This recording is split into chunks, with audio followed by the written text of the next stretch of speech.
and welcome back to the Art of Being Indigenous. My name is Tia, and today I have a very special guest. Her name is Keeli. She is an Indigenous rights activist, and she is a dancer. So, hi Keeli, how are you doing today? 𝘋𝘢𝘳𝘰𝘮 and 𝘕𝘦𝘠𝘠 𝘋𝘢𝘳𝘠𝑚𝑎 Keeli. I said to you, good morning. My name is Keeli Littleleaf. My Indian name is Beautiful Dancing. I am here on Tia's podcast, The Art of Being Indigenous. I'm so happy to be here today. Yes, I'm so excited to have you, and definitely can't wait to get to know you a bit more. So, tell us a little about yourself. What tribe or tribes are you from? Where are you located? So I am from the Confederated Tribes of the Warm Springs people, which includes Warm Springs, 𝘋𝘂𝘳, and 𝘕𝘬𝘢, and I myself am just Warm Springs and 𝘋𝘂𝘳. That's located here in the Oregon Territories, as well as the Columbia River, Mount Hood area, and towards Madras on the higher plateau. And then I'm also 𝘕𝘠𝘠𝘠 Nation and Blackfeet from Bracket, Alberta, Canada. And I'm very, very happy to be here again. Yeah. Awesome. So when and how did you get started with pageantry? I see you're wearing your Miss Rogue Valley sash. What titles have you won? Just please include everything, tribal royalty, everything. All right. So I actually got into just regular mainstream beauty pageants kind of by accident. I started as a delegate for Miss City of Roses for our Delta Park powwow and encampment, and I ran for that, but I got runner-up. And then eventually, when I turned about 18, I ran for Miss 𝘕𝑚𝑢𝑚𝑎, and Miss 𝘕𝑚𝑢𝑚𝑎 means the people. It represents Portland State University, 𝘕𝘱, and Indigenous students in higher education everywhere. I received that title for 2017, 2018 as their senior queen, and I represented, went all over, took my crown everywhere.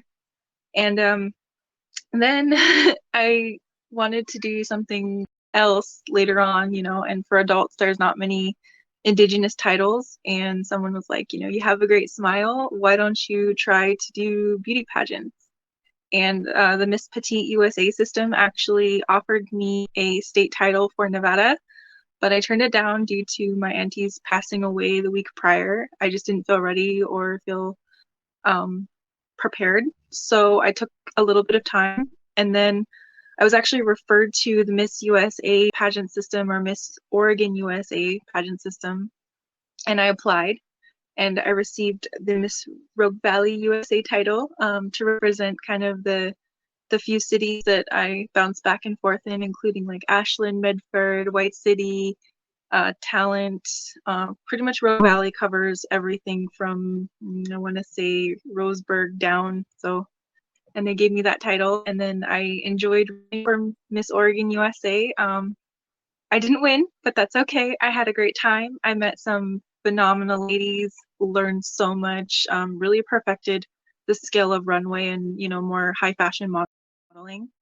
And I'm pleased that we crowned Miss 𝘠𝘠𝘠𝘠𝘠 𝘠𝘠𝘠𝘠. She is a West Indian beauty. She's been featured in Sports Illustrated. She's done multiple things with higher, celebrities, and she's also part of the NASA. So she was training to go to space when she was running for it. So even though nothing necessarily came from me running for Miss Oregon USA, I had a wonderful time, and I met some amazing women. And next year I'll be competing in the Miss Petite USA system, so I'm really excited because it's more for us short little gals.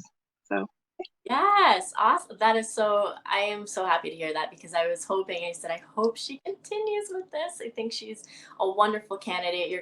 You are a wonderful title holder. I mean, it's amazing to have someone like you, like yourself, and doing the pageants and advocating for us, for Indigenous people. So I always say representation matters. It matters everywhere, whether it's in music, acting, pageantry, everywhere. If we can leave our footprint in any way that we can, artistically, I think that it makes a world of the difference. So my next question to you: so how do contemporary pageants differ from Indigenous or royalty? That's a great question. In my experience, now this is just my personal take on things. Indigenous pageantry isn't necessarily pageantry. I think it's more delegation and representation of your community and the inner workings of yourself, your aspirations and your commitments and your duties, versus pageantry or beauty pageants are more outside. They are outer beauty. The one in particular I ran for was very model, high fashion, runway focused, versus a lot of royalty in Indigenous community is more based on what you do, who you are, how you speak, what you represent, and not necessarily marginalized by Western beauty standards. I've seen all types, all different shapes and sizes of beautiful young women and women in general that have represented their communities, but they might not be considered, a Western beauty standard. They're beautiful in their own right. So I definitely think it's kind of inner beauty and workings and accomplishments versus outer, if that makes sense. Yes, it does. I know modern day pageantry, it's more centralized on, it has been more, mostly focused on the outer appearance. And growing up in that, it was tough. It was personally tough for me a lot, but I think pageantry has definitely gone in the more inner, has focused on more of the inner energy and spirituality, just Mm-hmm. person as the years have gone on. And I think it's amazing that Indigenous pageantry or royalty has always been focused on the inner person, because that's truly what matters most. So anyone who is thinking about doing pageantry, I think it's really important. And if you're Indigenous, I think it's really important to explore both, just like you have. I think it's amazing that you had that kind of experience for sure, and that insight. So thank you for sharing that with us. Definitely. So And what is and I'd your, just like to add on, oh sorry. I'd just like to add on just a like footnote. You know, Going into it, I understand why there isn't more Indigenous representation in, beauty pageants. I will say, it was a huge financial obligation and commitment that I know, in our Indigenous communities, not a lot of young women have access to.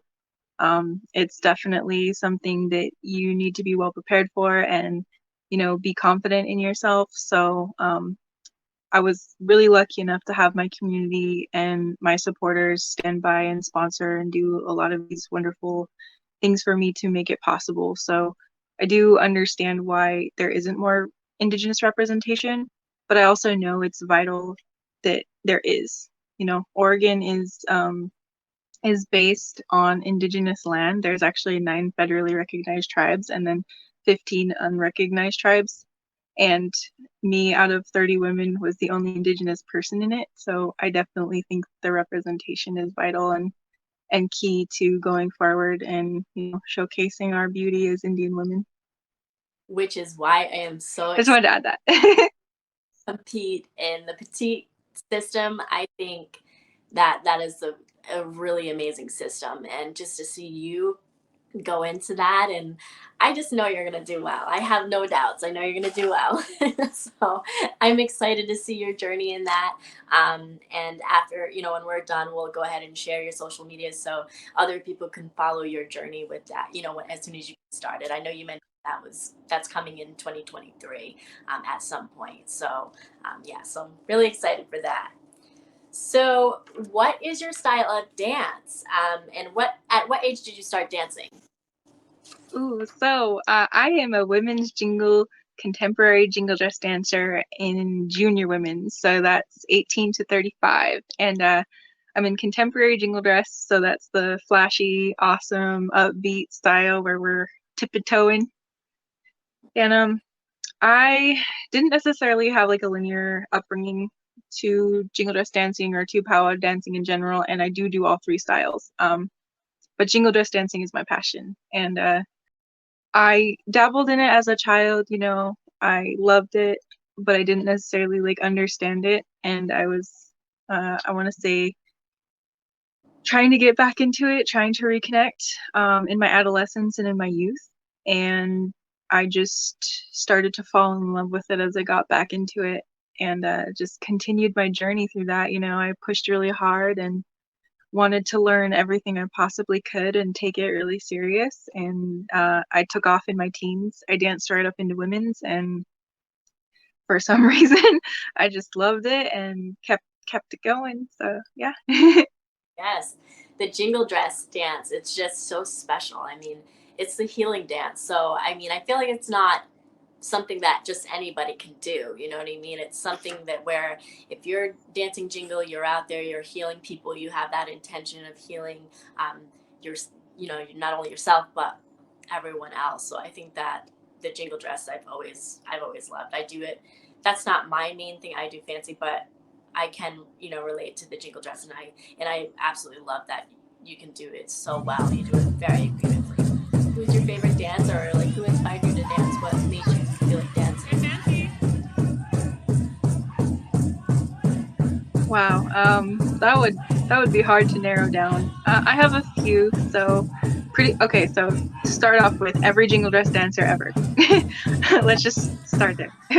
As a little girl, as a little child, going to powwows and seeing these tall, beautiful women adorned in cones and their big plumes and their awesomeness in the presence.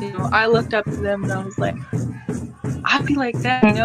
I look up to the models on TV or actresses or celebrities. I was like, nah, jingle dancers are where it's at. So and I guess who really started my love were just this group of women. I went up to 𝘋𝘢𝘳𝘺𝘭 one year and I saw 𝘋𝘠𝘰𝘮 and Tani Marie Kalia and 𝘋𝘠𝘺 Shabala and just so many other women that just were fabulous. They were amazing. And I fell in love with it, and I was like, that's what I want to do for the rest of my life. So it wasn't necessarily just one person. It was just a combination of seeing the beauty and the regalness and really just being passionate about it. And then I was really lucky enough to have a really amazing instructor or teacher through Nehani, and she was from the Great Lakes. She was a Anishinaabe or 𝘋𝘠𝘵𝘢𝘁 herself. And when she told me the story, the healing story, the way her people know it, it made her cry. And sometimes, like teaching the children I teach, it makes me cry because I'm still that little girl that heard that story and it spoke to me. So I really appreciate her for all she is, and she was just absolutely beautiful too. She was amazing, and she just looked like she floated. So I told myself, when I get older, that's what I'm gonna do. That's amazing. That's a beautiful story. I think that there's so much power when it comes to anyone that's a beautiful dancer. I think there's so much power in that, and when they bring the story to light, it's really special. But so, are you a competitive dancer? Why or why not? So I am a competitive dancer, and I wouldn't say I'm in love with the idea of competition, but I do like what it brings out in people, not just in myself. I do have a belief that everything grows, everything evolves, it's modernized. So our powwows and our dances are no different.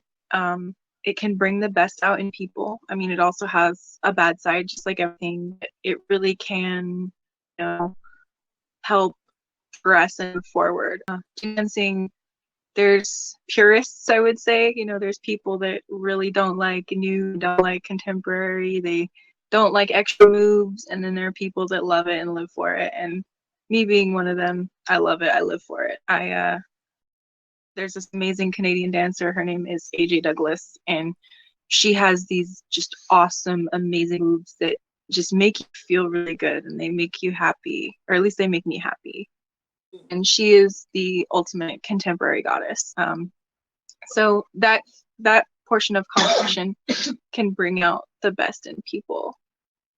And also it definitely helps offset the cost of living. So like travel expenses, gas, lodging, food, all these things are a financial thing that you have to counteract, and competition can help. But but it's not expected. You know, I never go into a dance school and think, oh, I'm gonna win this. You know, it's never really like that for me. It's more like I want to compete against the version of myself yesterday Yes. and be able to be proud of myself when I leave that dance floor and know that I'm doing something good. And if I can touch one person that had a bad day, then I think I've done a job as a dancer and as a healer and pass it along, then I win. And to Yeah. be a gracious loser, you become an even more gracious winner. How do you advocate for Indigenous people, and what have you done in your community? So, quite a few things this year at least. Um, I started the Southern Oregon University first ever royalty court and program. So I encourage young women to delegate for themselves, you know, pass borders, create uh, their own kind of following and their own inhibitions. And we crowned two queens. So our junior and senior queen, Miss Malu Wright, and then Bernadine Wright. So they're both Klamath, and they're awesome. And yeah, and I started that. I funded it and sponsored it and made sure that everything was good for it. So there's two new queens walking about, and now it's a program that will hopefully shed opportunity and light for others. I do take care of all the girls that were delegates, regardless if they have a crown or not. So I try to reach opportunities for them, you know, lift them up, build them up, try to create these awesome young individuals as women and kind of be that mentor that I wish I had when I was younger. I also go and I teach, so I do culture shares through this wonderful thing called Confluence. And I do teaching as well for �々𝘢𝘀𝑎 and dancing. So I try to just, you know, be a source and a good, I guess, kind of like gap bridge. So Yes. yeah. Yes, which is perfect for young, women, anyone really that's trying to get involved into, you know, their culture, their dance, want to get back into the circle. I think having someone like you is perfect. They know they can go to you and say, "Hey, I want to be this. I want to do this. For a dance, I want to do jingle. I want to do fancy." They know they can go to you. Mhm. They'll ask you, oh, where can I get beadwork? Where can I get the regalia? All those questions. So you can provide them with anything, which is really nice. Mhm. Uh, Yeah, being like an advocacy or resource for them is really imperative, especially if they don't necessarily have access to that beforehand. And also teaching them to be fearless in their pursuit of their success and happiness. I want to really build up queens and teach them what it means to actually be a queen, you know? yes, to be a queen is to give. You have to be willing to give and willing to help people. That's really what it's all about. Education is huge. I think, again, like I said, advocating for our people, I think that's huge in advocating for us. Spreading your knowledge, that's something that's important as just for an Indigenous activist and mentor. I think that's something that everyone, you know, be open to and keep in mind. So, what is your most memorable experience as a dancer? There's quite a few. I've been lucky enough to been all over everywhere to powwow and experience different things. I've even been up to Alaska and gotten to witness the Midnight Sun powwow, which if you don't know, Midnight Sun means midnight sun. There's literally all day is night or all night is day. And it's it was a really cool experience to go up and see their culture and experience their thing. But probably my favorite experience as a dancer. So I didn't grow up with both of my parents. My mom and dad weren't together when I grew up, so it was my mom raising me. And a little later on, I decided to reach out to my dad and reconnect. And they went to this powwow called 𝘋𝘢𝘀𝘺, and my dad was there, and my mom was there, and it's on a reservation. It's our big summer powwow. And they got to see me place first in Fancy Jingle Women's Combined. and it was kind of a big deal. Got my face in the paper, and all my relatives were there and stuff, and just having both my parents there to see me place first at our reservation-based summer powwow was really like awesome and euphoric. Um, so that was pretty cool. And then my other most memorable was COVID-19 happened, the pandemic happened, and it was really hard. I was constantly trying to find my center and my heart because dancing had provided that for so long. So not to dance was hard, and the virtual powwows, weren't my favorite thing to do. But they were a way to keep me at least like involved and connected, and be able to experience it a little bit. So my first powwow, my first grand entry after the pandemic, when things started to open up, I went to 𝘋𝘢𝘺𝘭, and I wasn't even planning on dancing. I was just, up in Seattle and trying to enjoy a little vacation. And my brother called and he's like, "It's Saturday night. Where are you?" "I'm at 𝘋𝘢𝘺." And I'm like, okay, so my eyes got big and my heart fluttered. And I was like, okay, maybe I could go, just check it out, have fun. This would be like my first, like powwow, hear drum, it'd be good. And I had one dress in the car. I had an old style dress. So I get there and my brother's like, "Are you gonna dance?" And I'm like, "I don't have time really." But he's like, "Well, are you gonna make grand entry?" And I was like, "Yeah." I gotta try and make grand entry. And so I did. I just put my hair in a bun or a ponytail and put on my old style dress. And I don't usually old style, but just the fantastic feeling of being back to what I love and Yes. seeing all these beautiful faces I hadn't seen for 2 years, and just having that experience, and just the love and the knowledge that what I love was coming back was, I will never take for granted powwows again. That was just the truth to that. Like I don't want to have to live without them, because that's just who I am and what I enjoy and what I believe in. So oh man, and I was crying. I was just Yes. bawling that first song. Yes. It's COVID was extremely difficult um in that aspect. I mean, it was difficult all around, that's another story for a different day, but just taking away powwows and that alone was just, it was excruciating. So let's be honest, it was excruciating and it was hard to live without. um it just made me personally realize, like, wow, I kind of took it for granted a little bit because I was so used to having, powwow season here, there, and just going to this one, going to that one. And then when it wasn't there anymore, it was like, wow, what do we do? What do I do? I mean, I'm going to be doing this at home, of course, we dance with ourselves, and you dance with others when you're in the circle with your other, sister tribes or other people from your tribe. It's just so special. There's so much to powwow that we just love, and it would break our hearts if it was taken away from us. Well, and it was a humbling experience not being able to practice, what we've done for so long, and feeling like kind of like a whole couple years was robbed, the favorite places, the people, the things we see and do. It wasn't the same. And then on top of that, not only like having, powwows taken away, but just our general enjoyment, for who we are as people. I'm a very social person, so not being able to see my friends and my family or go home to, my reservation is just like, it wasn't feeding my soul. So just to be able to be back and have that moment captured was like, it was my prayers answered, because I was praying for a long time. So what advice would you give to anyone that's looking to reconnect or to get back into the circle? Um,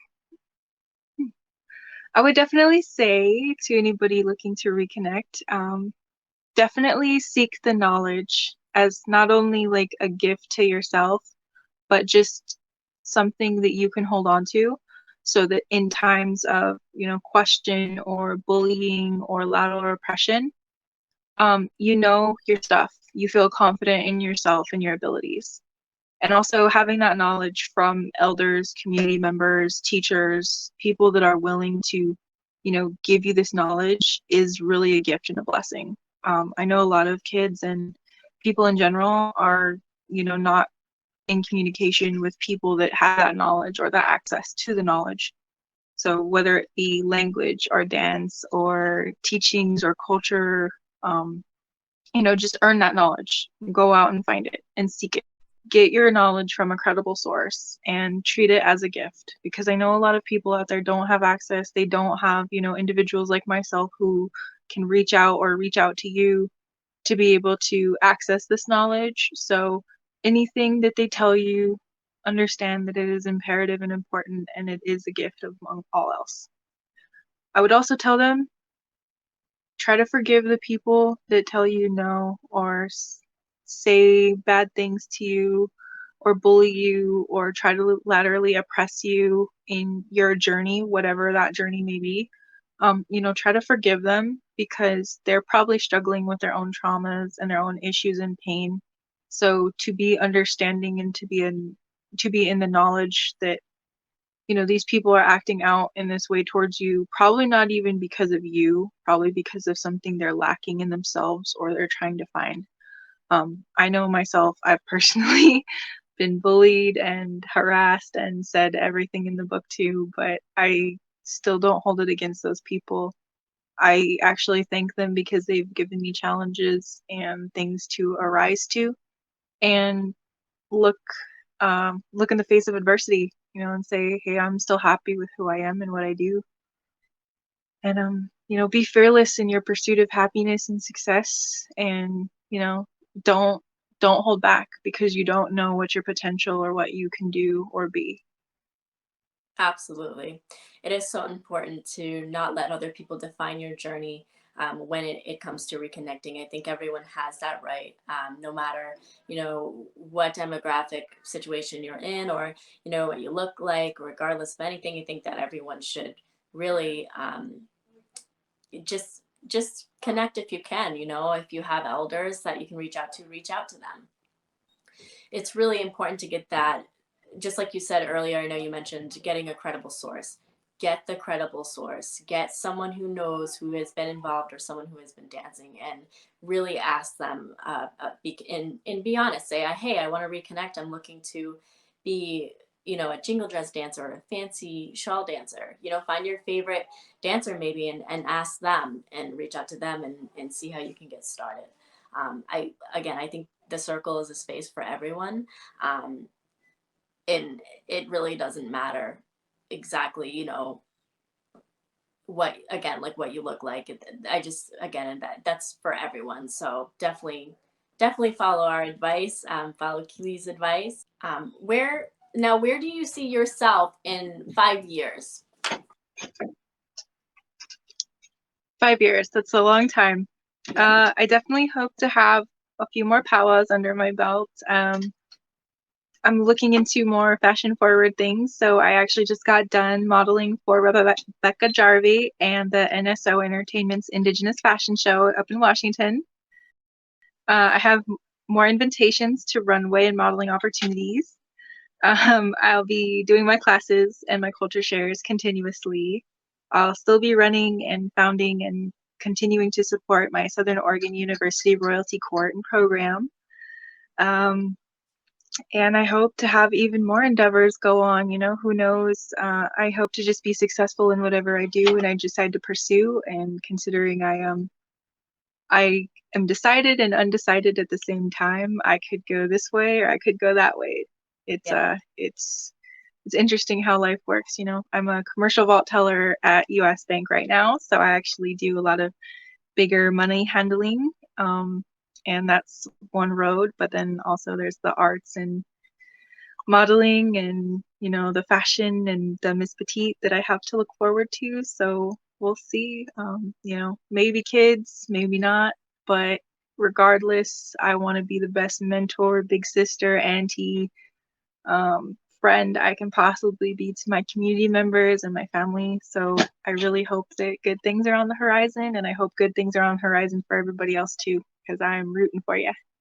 Yes, I can't wait to see your program, your Indigenous royalty program. I can't wait to see that flourish. And I really I really hope that the women, the young girls that are participating, they make the best out of their year, and they're not afraid to take those steps that they need to really, further their advocacy for their tribe, and to go out and do things and just basically explore. I mean, being an Indigenous royalty, I think that's really special. Being able to go to different nations and connect with them, and learn from them, and then also educate them from things that you've learned as well.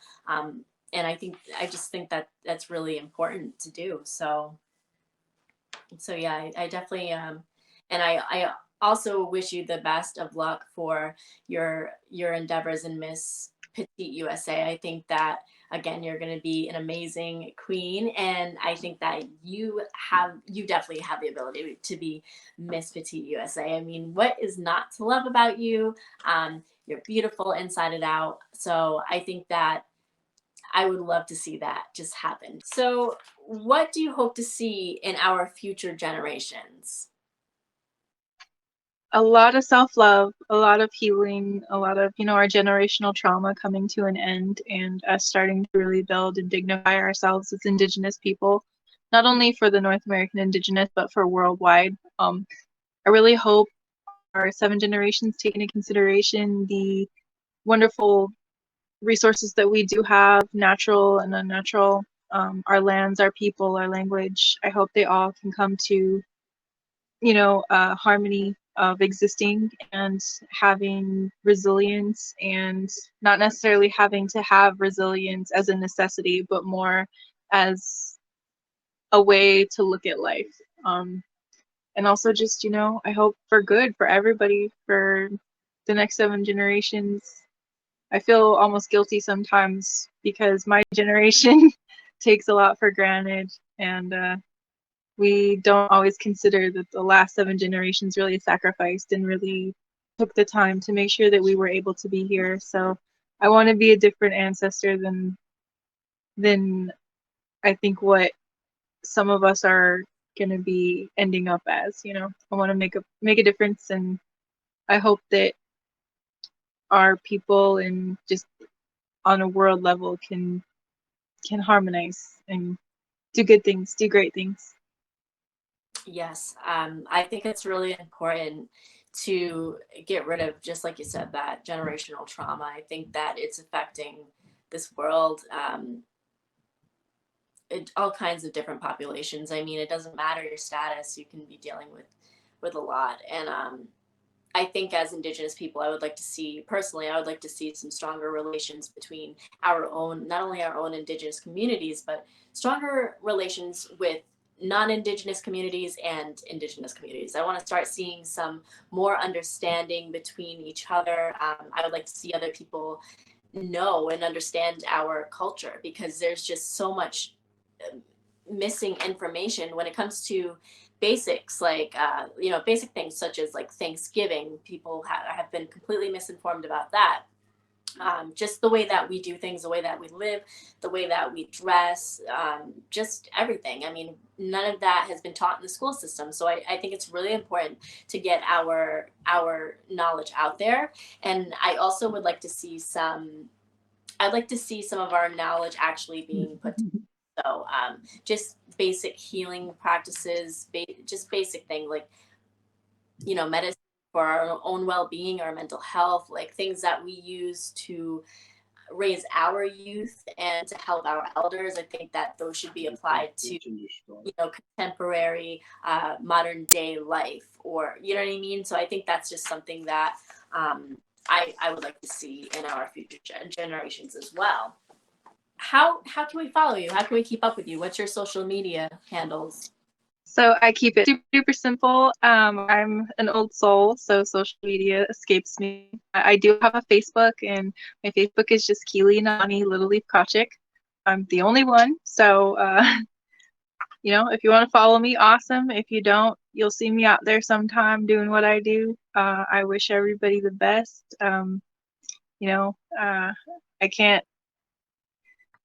I can't really thank Tia enough for having me on her wonderful podcast. And from my heart to yours, I'm going to say 𝘕𝑦𝘭𝘭 𝘕𝘭𝘭. Yes, 𝘕𝘭𝘭 𝘛𝘰𝘮. Thank you so much for coming. Thank you for sharing your knowledge and, of course, dealing with this, you know, all these discrepancies that we've been dealing with this with this video. So I really appreciate it. This is extremely helpful for the younger people, and really for anyone who's reconnecting as well. I think that this is like here. So thank you so much for watching. Thank you for keeping up with the art of being Indigenous. And for those of you who want to see the next episode, I do have someone that will be coming onto the show, so please stay tuned.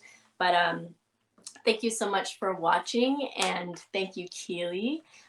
I'll be keeping in touch with you for sure. So thank you so much for coming on the show.